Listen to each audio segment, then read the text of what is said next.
Bismillahirrahmanirrahim and Assalamu alaikum everyone. How are you all? I hope you all are absolutely fine. Welcome to my YouTube channel Learning with Rifa Jahan. As you all know that we are discussing chapter number 4, the cell of class FSC part 1. So today the topic of our discussion is another organelle of the cell, and that is vacuole. We will discuss the composition, the structure and the function of vacuole in detail inshallah in this lecture video. So let's move on to our main slide.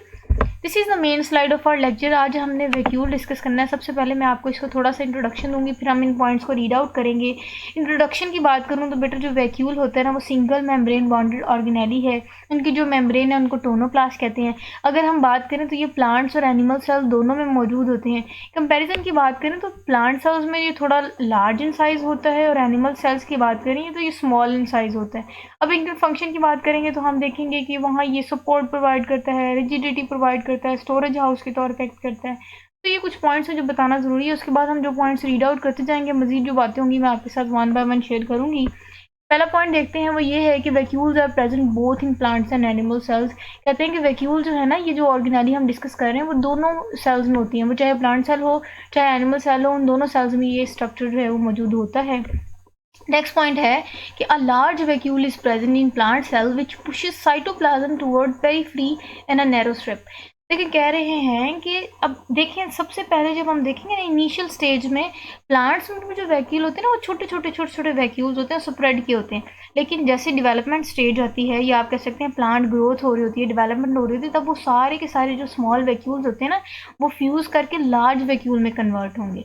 Clear है? तो कहते हैं कि a single large vacuole, अब जब वो large vacuole बन गया तो कहते हैं कि वो लार्ज वैक्यूल सेंटर में आ जाएगा, जिसकी वजह से जो साइटोप्लाज्म है ना और जो साइटोप्लाज्म के अंदर मौजूद जितने भी ऑर्गेनेल्स हैं वो बिल्कुल पेरिफेरी, मतलब कि बिल्कुल साइड पे या किनारों पे नैरो स्ट्रिप, बहुत बारीक स्ट्रिप पर जाके अपने आप को अरेंज कर लेते हैं प्लांट्स में.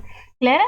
दोबारा रीड आउट कर देती हूँ ताकि आपको मजीद क्लियर हो. कह रहे हैं कि अ सिंगल लार्ज वैक्यूल, जो एक सिंगल लार्ज वैक्यूल मौजूद होता है सेल के अंदर in a plant cell which pushes. अब वो लार्ज वैक्यूल है, जाहिर है उन्होंने जगह घेरनी है, तो क्या करेगा, जो साइटोप्लाज्म है ना जिसको वहाँ जगह मिलनी चाहिए, वो जाहिर है वो फिर पेरिफेरी मतलब किनारों पे की तरफ पुश कर देता है वो वैक्यूल. क्लियर है? जिसकी वजह से साइटोप्लाज्म की जो ऑर्गेनेलीज हैं, जो साइटोप्लाज्म है वो बिल्कुल किनारों पे होती है और लार्ज वैक्यूल जो है वो सेल के सेंटर की जगह ले लेता है. प्लांट सेल की बात करें. क्लियर है? नेक्स्ट देखते हैं, कहते हैं कि in animals many small size vacuoles are present. Animals की बात करें, मैंने आपको इंट्रोडक्शन में भी कहा कि वहाँ छोटे छोटे वैक्यूल्स मौजूद होते हैं और डिफरेंट टाइप्स के वैक्यूल्स मौजूद होते हैं. कुछ फूड वैक्यूल होते हैं, कुछ कॉन्ट्रैक्टाइल वैक्यूल होते हैं, वो बहुत स्मॉल इन साइज होते हैं और डिफरेंट जगह स्प्रेड किए होते हैं. क्लियर है?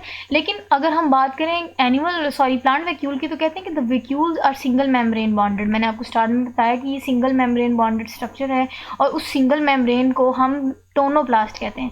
अब टोनोप्लास्ट का क्या फंक्शन है, वो जब हम फंक्शन की बात करेंगे तब मैं इस मेम्ब्रेन का मैं स्पेसिफिक फंक्शन भी आपके साथ डिस्कस करूंगी.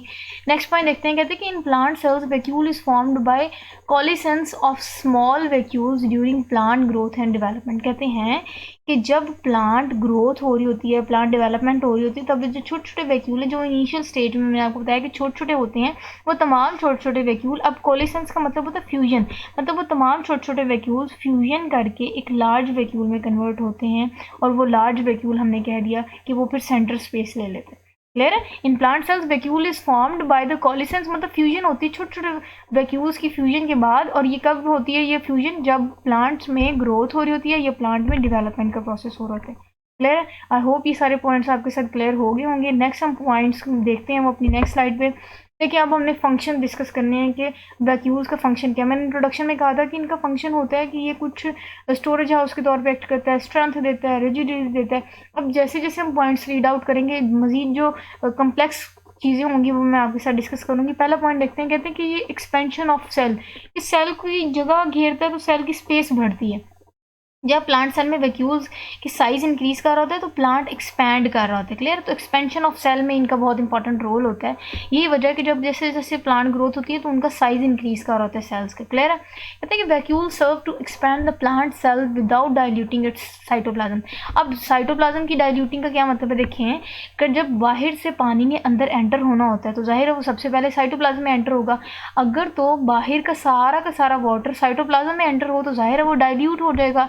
अब हमने उसकी तो डाइल्यूटिसिटी आप कह सकते हैं, डाइल्यूटिंग जो है वो पावर तो नहीं ना करने की हम बिल्कुल साइटोप्लाज्म को डाइल्यूट कर दें और उनका जितना भी साइटोप्लाज्म का फंक्शन है वो इफेक्ट हो, ऐसा नहीं होता। तो जो बाहर से आने वाला वाटर होता है वो फिर प्लांट सेल अपने वैक्यूल के अंदर फिल कर लेते हैं, क्लियर है, जिसकी वजह से स्पेस ज़्यादा होती है और वो जो एक्सपैंड कर देता है प्लांट सेल, क्लियर है। अब समझ आ गई कि प्लांट सेल अपना साइज इंक्रीज करता है, क्यों? क्योंकि वैक्यूल के अंदर पानी भर जाता है, और वो वैक्यूल पानी क्यों भरता है? क्योंकि साइटोप्लाज्म में नहीं रहने देता, क्योंकि पानी फिर साइटोप्लाज्म डाइल्यूट ना हो जाए, वो डाइल्यूट होगा तो साइटोप्लाज्म अपना वर्क परफॉर्म नहीं कर सकता, जब वो अपना वर्क परफॉर्म नहीं कर सकता तो आप कह सकते हैं कि सेल डेथ भी हो सकती है, क्लियर। तो ये बहुत इंपॉर्टेंट फंक्शन ये था।